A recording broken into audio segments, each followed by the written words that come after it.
नमस्कार, रसस्वादमध्ये आपलं स्वागत आहे। आज आपण बघणार आहोत मालवणी वाटण। हे वाटण चिकन, मटण, सगळ्या प्रकारचे कडधान्याची उसळ याला आपण हे वाटण वापरू शकता। त्यासाठी लागणारे साहित्य आपण बघूया। हा ओला अर्धा नारळ मी घेतला आहे, 1 वाटी सुकं खोबरं, 1 लसूण कांदा आहे, 2 इंच आलं आहे, दालचिनी 2 इंच आहे, 5 लवंग आहेत, मोठे 4 कांदे घेतले आणि 15-16 हे मिरी आहेत। हे साहित्य मी आता सगळं बारीक करून घेतलेलं आहे आणि आता आपण हे तेल टाकून चांगलं भाजून घेणार आहोत। हे आता भाजून घेऊया आपण। आता आपण पहिला गरम मसाला भाजून घेणार आहोत।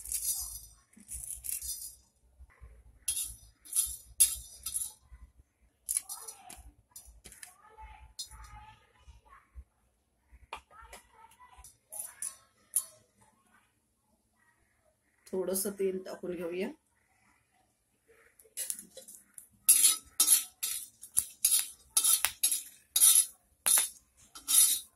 आपलं आता हे भाजून झालं।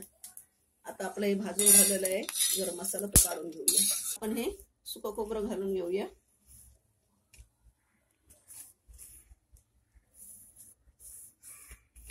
गॅस मीडियम वरती ठेवलेला आहे, जास्त आपण फुल करायचा नाहीये गॅस।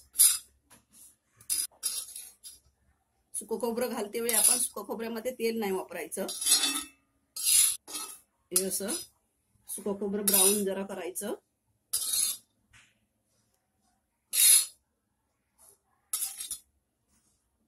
आता हे आपलं भाजून झालेलं आहे, करपवायचं नाहीये, म्हणजे वाटणाला काळा कलर येतो। आता हे आपण आला लसूण कांदा हा भाजून घेऊया।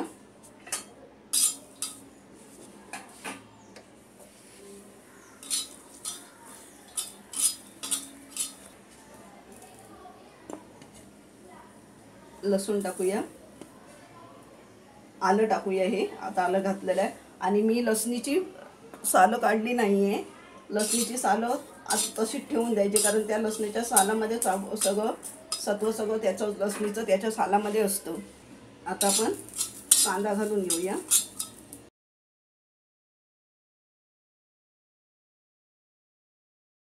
कांदा आपण लालसर गोल्डन होईपर्यंत आपण तेल घालून परतून घेऊया।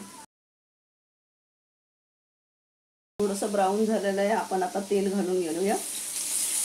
तेल घातल्यानंतर चांगला कांदा पटकन भाजतो। कांदा चांगला आपला भाजलेला आहे आणि चांगला गोल्डन झालेला आहे कांदा। कांदा चांगला भाजायला पाहिजे, म्हणजे वाटण चांगलं टिकतं। मग त्यासाठी कांदा चांगला भाजून घ्यायचा। तर आता आपला चांगला हा गोल्डन कलरचा झालेला आहे। आता हा आपण काढून घेऊया। आता आपण हे ओलं खोबरं घालून घेऊया।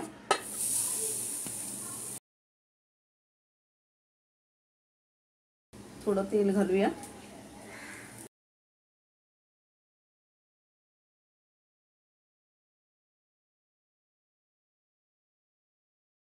आता आपलं हे खोबरं चांगलं ब्राऊन झालेलं आहे आणि असं हे चांगलं ब्राऊन करायचं, करपवायचं मात्र नाही। आता हे आपण काढून घेऊया। हे आता आपलं सगळं भाजून झालेलं आहे। हे आता आपण मिक्स करून घेऊया। हे सगळं अलग अलगच भाजून घ्यायचं, कारण कांद्याला जास्त वेळ लागतो भाजायला, सुक्या खोबऱ्याला एकदम कमी वेळ लागतो आणि ओल्या खोबऱ्याला जरा त्याच्यापेक्षा जास्त वेळ लागतो। म्हणून वाटण भाजते वेळी अलग अलग भाजून घ्यायचं आणि नंतर एकत्र हे असं करायचं।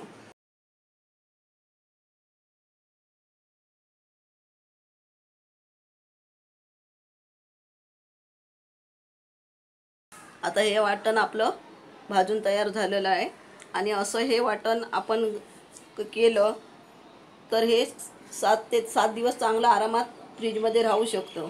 आणि आपण हे वाटण जर आता सगळं जर मिक्सरला लावलं तर तेवढे दिवस राहणार नाही, म्हणजे थोडं तरी खराब होतं। म्हणून हे वाटण जेव्हा आपल्याला पाहिजे असेल ना तेवढं ते काढून आपण मिक्सरला लावायचं आणि वापरून द्यायचं, म्हणजे हे 8 दिवस जरी फ्रीजमध्ये राहिलं तरी हे वाटण खराब होत नाही। मग आणि असं हे वाटण केलेलं असलं की स्वयंपाक पटकन होतो आणि झटपट आपल्याला हे भाजी वगैरे चिकन मटन काय असेल तर पटकन करता येतं.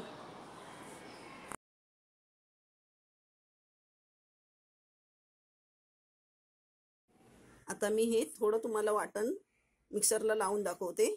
आपण हे आता थोडं वाटप लावलेलं आहे आणि हे लावलेलं वाटप आपल्याला फ्रीजमध्ये ठेवायचं असेल तर थोडं त्याच्यामध्ये मीठ टाकायचं आणि ठेवून द्यायचं.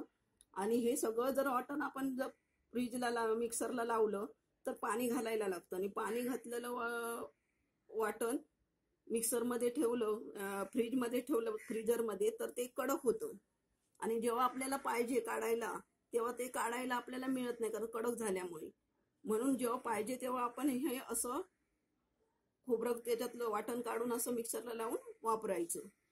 आणि हे सगळ्या भाजीला उसळला तिखट डाळ हे सगळ्या कडधान्याच्या उसळीला मटण चिकन किंवा तिखट डाळीला आपण हे सगळं वाटण वापरू शकतो. अशा पद्धतीने तुम्ही हे वाटण करून बघा आणि मला सांगायला विसरू नका. हा व्हिडिओ आवडला असेल तर लाईक करा आणि रससवादला सबस्क्राईब करा. धन्यवाद.